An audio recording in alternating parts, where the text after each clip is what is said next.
Welcome to my channel Sahajpath study. প্রিয় অষ্টম শ্রেণীর শিক্ষার্থী, আশা করি তোমরা সকলেই ভালো আছো। আজকে আবারও হাজির হলাম তোমাদের ডিগ্রি চেঞ্জিং এর আরো একটি ভিডিও নিয়ে। আজকে আমরা দেখবো কিভাবে কম্পারেটিভ ডিগ্রিকে পজিটিভ ডিগ্রিতে রূপান্তর করতে হয়। তো এর পূর্বে আমি এই ডিগ্রি চেঞ্জিং এর আরো 3টি ভিডিও ইউটিউবে আপলোড করেছি। তো তোমরা চাইলে সেই ভিডিওগুলো ইউটিউব থেকে দেখে নিতে পারো। ওকে, তো এছাড়াও সেই ভিডিওর লিঙ্কগুলো এই ভিডিওর ডেসক্রিপশন বক্সে দেওয়া থাকবে। তোমরা চাইলে সেখান থেকে ভিডিওগুলো দেখে নিতে পারবে। তো আজকে প্রথম রুলে বলা হচ্ছে যে দেন এনি আদার বা দেন অল আদার যুক্ত বাক্যকে আমরা কিভাবে পজিটিভ ডিগ্রি করব, সেই বিষয়টি আমরা এখন দেখব। তো দেন এনি আদার বা দেন অল আদার যুক্ত থাকলে সেক্ষেত্রে পজিটিভের শুরুতে আমাদের ব্যবহার করতে হবে নো আদার। এরপরে দেন এনি আদার বা দেন অল আদার পরের অংশ আমরা ব্যবহার করব। এরপর আমরা ব্যবহার করব ভার। এরপরে সো বা অ্যাজ। এরপরে অ্যাডজেক্টিভের পজিটিভ ফর্ম। এরপরে অ্যাজ এবং শেষে আমরা সাবজেক্ট বসাবো।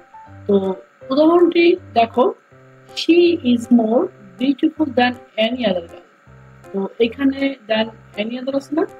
হ্যাঁ, এই যে than any other, than any other থাকলে সেক্ষেত্রে আমরা শুরুতে নিয়ে আসবো কি নো আদার। ওকে, তো গঠন অনুযায়ী আমরা পজিটিভের ক্ষেত্রে নো আদার নিয়ে আসবো।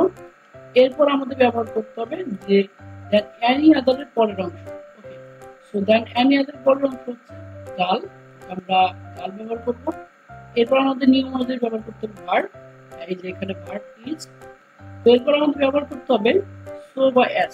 তো এই ক্ষেত্রে বলে দেই যে সো কখন ব্যবহার করবা এবং অ্যাজ কখন ব্যবহার করবা। তো এখানে দুটো একটি দিলেও হবে, যে কোনো একটি তোমরা ব্যবহার করবা। তো এখানে আমি অ্যাজ দিলাম।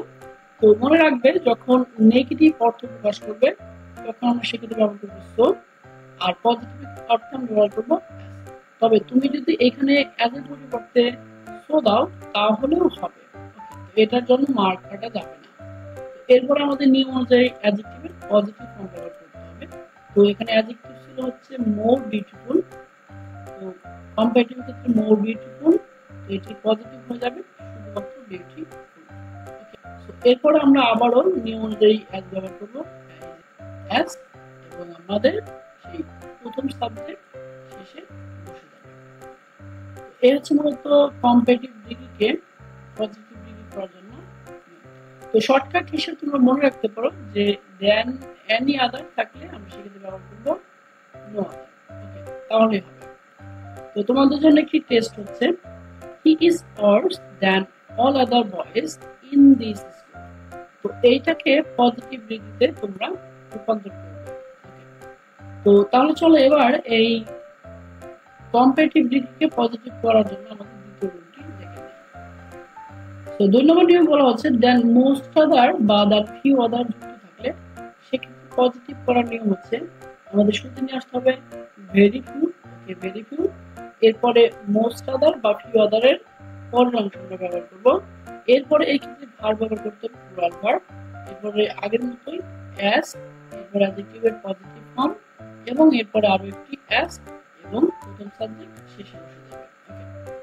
তো বলা হচ্ছে দেখো, উদাহরণ হিসেবে বলা হচ্ছে Rita is taller than most other girls. Okay, তো এখানে দ্যান মোস্ট আদার আছে না? হ্যাঁ, তো দ্যান মোস্ট আদার থাকলে বা সেক্ষেত্রে ব্যবহার করবো শুরুতে ভেরি ফিউ। হ্যাঁ, এই যে ভেরি ফিউ, পজিটিভ ক্ষেত্রে ভেরি ফিউ। এরপর নিয়ম ছিল দেন মোস্ট আদারের পরের অংশ। তো এখানে দেন মোস্ট আদারের পরের অংশ হচ্ছে গার্ল, দ্যাটস আমরা এখানে ভেরি ফিউ এর পরে ব্যবহার করবো গার্লস। এই যে ভেরি ফিউ এর পরে গার্লস ব্যবহার করলাম। এরপর আমাদের এক্ষেত্রে ভার্ব ব্যবহার করতে হবে প্লুরাল। এইখানে খেয়াল করো, এখানে ভার্ব ছিল হচ্ছে ইজ, কিন্তু এখানে ভার্ব হয়ে গেল আর। তো এটি কারণ হচ্ছে যে ভেরি ফিউ এর পরে নাউনটি হয় প্লুরাল, সেই ক্ষেত্রে ভার্বটি হবে কি প্লুরাল।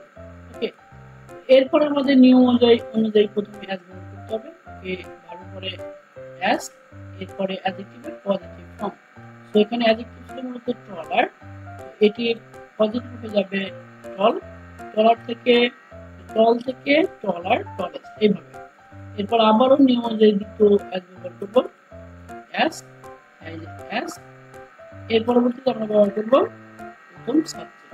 এর হচ্ছে কম্পারেটিভ ডিগ্রিকে কিভাবে পজিটিভ ডিগ্রিতে রূপান্তর করতে পারবে। তো তোমাদের জন্য একটি টেস্ট হচ্ছে he is better than most other students.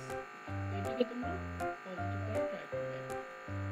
তো এরপর চলো রুল 3 আমরা দেখে নিই এবং এটির মতো হচ্ছে সর্বশেষ।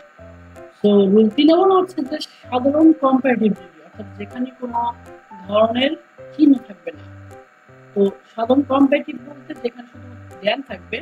তো এই ধরনের সেন্টেন্সকে পজিটিভ করার জন্য আমাদের শুধু ব্যবহার করতে হবে সেকেন্ড সাবজেক্ট আমরা আগে নিয়ে আসবো। এরপর আমরা ব্যবহার করবো ভার্ব। এরপর আমরা ব্যবহার করব যদি নট থাকে সেক্ষেত্রে নট বাদ দেব, আর নট না থাকে সেক্ষেত্রে নট দেব। এরপরে আমাদের ব্যবহার করতে হবে সো বা অ্যাজ।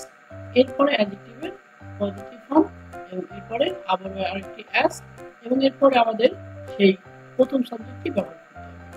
তো উদাহরণের মাধ্যমে বিষয়টি বেশি ক্লিয়ার করা যেতে পারে। তো কম্পারেটিভ ডিগ্রিতে বলা হচ্ছে বর্ণ ইজ টলার দ্যান ঋতু। তো বর্ণ ঋতুর তুলনায় বেশি লম্বা। ওকে, তো এটিকে এখন আমরা পজিটিভ ডিগ্রিতে কিভাবে করতে পারি? তো নিয়ম অনুযায়ী দেখো তো দেন আছে কিনা, সাধারণ কম্পারেটিভ ডিগ্রি ওকে দেন। এই ধরনের সেন্টেন্সকে আমাদের কম্পারেটিভ থেকে পজিটিভ করার জন্য নিয়ে আসতে হবে শুরুতে সেকেন্ড সাবজেক্ট। তো দ্বিতীয় সাবজেক্ট কোনটি? দ্বিতীয় সাবজেক্ট হচ্ছে ঋতু। তো ঋতুকে আমরা প্রথমে বসাবো। ওকে, ঋতু নিলাম। এরপর আমাদের ব্যবহার করতে হবে ভার্ব। ওকে, সো ভার্ব এখানে ছিল ইজ, দ্যাটস আমরা এখানে ইজ ব্যবহার করব। কারণ তো এরপর দেখো এই সেন্টেন্সের মধ্যে কিন্তু কোনো প্রকার নেগেটিভ বা নট ছিল না। তো আমাদের নিয়ম অনুযায়ী এখানে একটি নট দিতে হবে। ভার্বের পরে ব্যবহার করব হচ্ছে কি। তো এই প্রথম সেন্টেন্সে যদি এই সেন্টেন্সের মধ্যে নট যদি থাকতো তাহলে কিন্তু আমরা এখানে আর নট ব্যবহার করতাম না। এটি হচ্ছে নিয়ম। তো এরপর নিয়ম অনুযায়ী আমাদের দিতে হবে সো বা অ্যাজ। এই ক্ষেত্রে আমরা ব্যবহার করব হচ্ছে সো। তবে তোমরা যদি চাও যে অ্যাজ ব্যবহার করবে তাও হবে। তবে অ্যাকচুয়াল নিয়ম হচ্ছে যে নট যেহেতু আছে মানে নেগেটিভ অর্থ, দ্যাটস এখানে সো ব্যবহার করতে হবে। তো এর পরবর্তীতে আমাদের অ্যাডজেক্টিভের পজিটিভ ফর্ম প্রয়োগ করতে হবে। তো এখানে মূলত ছিল টলার অ্যাডজেক্টিভ, এর পজিটিভ হয়ে যাবে টল। এরপর নিয়ম অনুযায়ী দ্বিতীয় অ্যাস, অ্যাস। এরপর আমাদের প্রথম সাবজেক্ট বসে যাবে, বর্ণ ছিল প্রথম সাবজেক্ট, শেষে বসে গেল। তো এই হচ্ছে মূলত কম্পারেটিভ ডিগ্রিকে পজিটিভ ডিগ্রি করার সিস্টেম। তো তোমাদের জন্য একটি টেস্ট হচ্ছে my pen is finer than your pen. তো এটিকে তোমরা পজিটিভ ডিগ্রিতে রূপান্তর করার। তো এই হচ্ছে মূলত তোমাদের আজকের লেকচার। তো এই ধরনের ভিডিও কারা কারা পেতে যাচ্ছ সেটা অবশ্যই কমেন্টে জানাবে। Thank you so much for watching.